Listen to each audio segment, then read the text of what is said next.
In the winter of 1949, in a quiet Maryland town, a 14-year-old boy named Robbie lived with his Aunt Harriet and her family.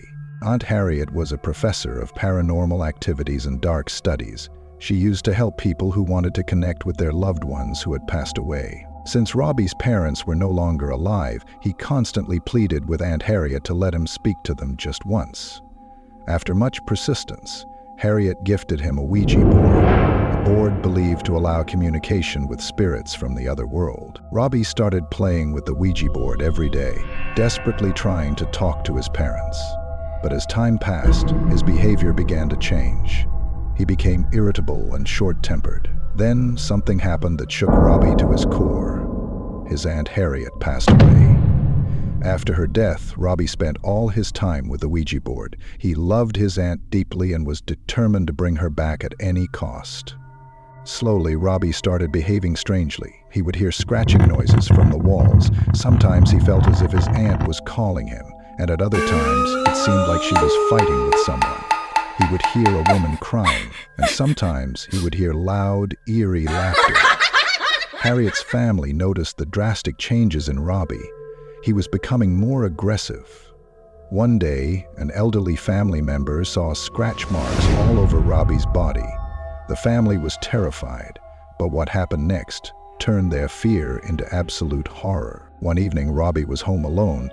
He was trying to call his Aunt Harriet using the Ouija board. At first, nothing happened.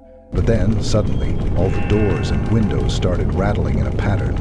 3 knocks, then silence. Robbie's head spun as dark shadows swirled around his room, the lights flickering wildly. Panicked, he ran to his aunt's room, only to find her on the bed, silently combing her messy hair. Shaking with fear, Robbie called out to her, but she didn't respond. Then, the woman on the bed slowly removed her hair from her face. Robbie's soul trembled in fear.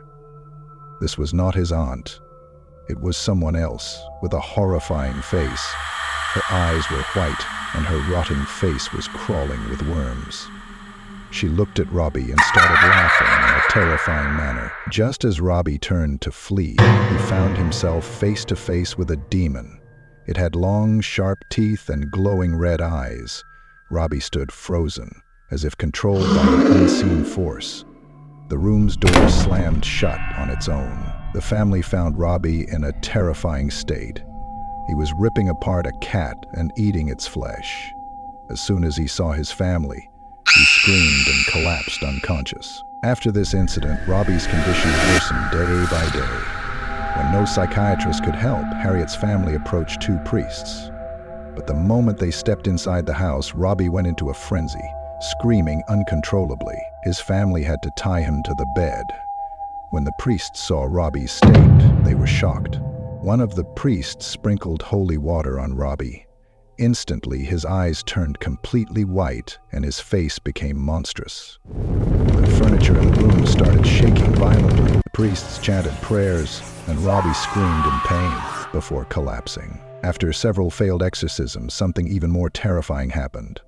Robbie's clothes began tearing apart on their own, and strange bloody marks appeared on his body. A large X symbol formed on his back. The priests recognized this symbol.